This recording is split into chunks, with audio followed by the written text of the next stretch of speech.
మద్యపాన నిషేధంపై ప్రభుత్వం విఫలమైందని విశాఖలోని వీర మహిళలు ప్రభుత్వంపై మండిపడ్డారు.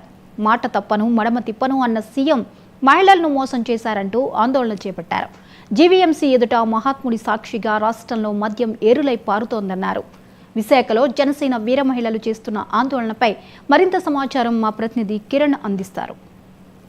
అధికారంలోకి వచ్చినట్టు నవరత్నాల్లో భాగంగా మద్యపానాన్ని నిషేధాన్ని అమలు చేస్తామని చెప్పి మద్యపాన నిషేధంపై పెద్ద ఎత్తున ఉక్కుపాదం మోపుతామని చెప్పి జగన్ సర్కార్ స్పష్టం చేసింది. అయితే 4 సంవత్సరాలు 9 నెలలు ఈ ప్రభుత్వం అధికారం పరిసమాప్తి కావస్తున్న నేపథ్యంలో ఇంతవరకు కూడాను మద్యపాన నిషేధాన్ని అమలు చేయకపోవడంతో ప్రభుత్వ వైఫల్యాన్ని ఎండగడుతూ ఈ రోజున జనసేన వీర మహిళలందరూ కూడాను పెద్ద ఎత్తున జీవీఎంసీ గాంధీ విగ్రహం ఎదుట ఆందోళన చేపట్టారు. దీనికి సంబంధించి వీర మహిళలు మనతో ఉన్నారు, వాళ్ళని అడిగి తెలుసుకుందాం. మేడం గారు చెప్పండి, మేడం గారు ఈరోజు మద్యపాన నిషేధం వైఫల్యం చెందిందని అంటున్నారు, ఎలాగా ఏ రకంగా?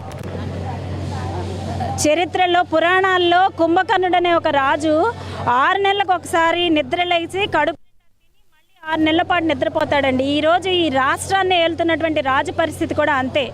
6 నెలలకు ఒకసారి బయటికి రావటం, ఏదో ఒక సభ పెట్టడం, ఆ సభలో పవన్ కళ్యాణ్ గారి వ్యక్తిగత జీవితం గురించి మాట్లాడడం, మళ్ళీ ఒక 6 నెలల అజ్ఞాతంలోకి వెళ్ళిపోవడం, ఇది గత 4.5 సంవత్సరాలుగా జరుగుతున్నటువంటి పరిస్థితి. మేము ఒక్కటే అడుగుతున్నాం, మీరు ఏదైతే 2019లో ఎలక్షన్ ఎన్నికల్లో హామీల్లో భాగంగా సంపూర్ణ మద్యపాన నిషేధాన్ని అమలు చేస్తాను, సంపూర్ణ మద్యపాన నిషేధాన్ని అమలు చేయకపోతే మీకు 24లో ఓటు అడగను అని ఆ రోజు ఏదైతే చెప్పారో, ఈరోజు 24 వస్తుంది రేపటి నుంచి, మీకు మమ్మల్ని ఓటు హక్కు అడిగే అవకాశం మీకు లేదు, మీకు అర్హత లేదు అన్న విషయాన్ని తెలియజేస్తూ, మరి మీరు ఏదైతే మద్యాన్ని ఆదాయ వనరుగా గత ప్రభుత్వాలు చూస్తున్నాయని చెప్పి ఈరోజు మీరు మద్యాన్ని ఏర్లై పారించి ఆదాయ వనరుగా చూడటమే కాకుండా మద్యం మీద ఇంకా మద్యం యొక్క ఆదాయాన్ని చూపించి మరలా మీరు అప్పు తెస్తున్నారంటే ఈరోజు ఈ ఆంధ్రప్రదేశ్ని మధ్యాంధ్రప్రదేశ్గా ఎలా మార్చారు అన్న విషయాన్ని ఒకసారి ప్రజలందరూ గమనించాల్సిన పరిస్థితి.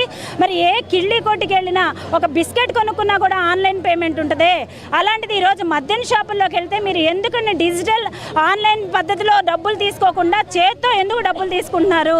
మద్యం మీద వస్తున్నటువంటి ఆదాయాన్ని తాడేపల్లి ప్యాలెస్కి పంపించి ఎందుకు పక్కదారులు పట్టిస్తున్నారు? ఎందుకు ప్రజల్ని ఈ రకంగా మోసం చేస్తున్నారు?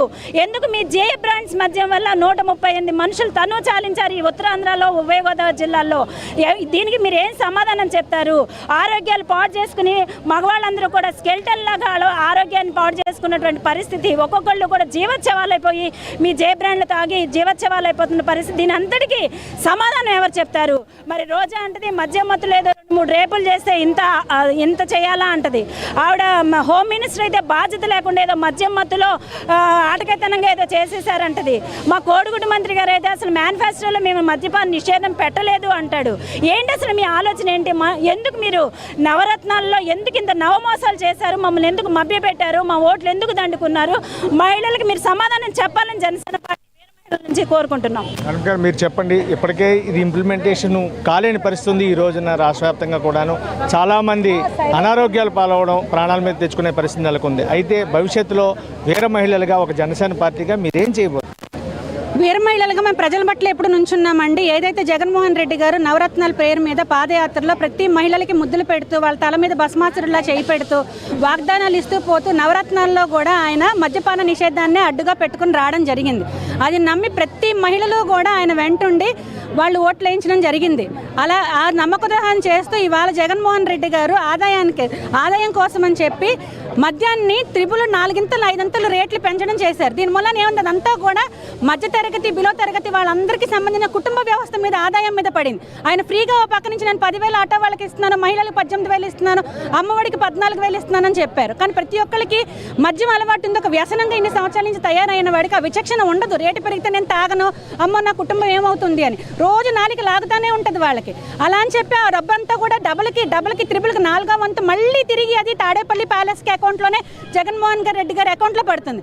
అది కూడా ఈ మద్యం ఏంటి? నేను అడుగుతుంది భవిష్యత్ కార్యాచరణ ఎలా ఉండబోతుంది? వీర మహిళలుగా జనసేన పార్టీగా మీరు ఏం చేయబోతుంది భవిష్యత్తులో?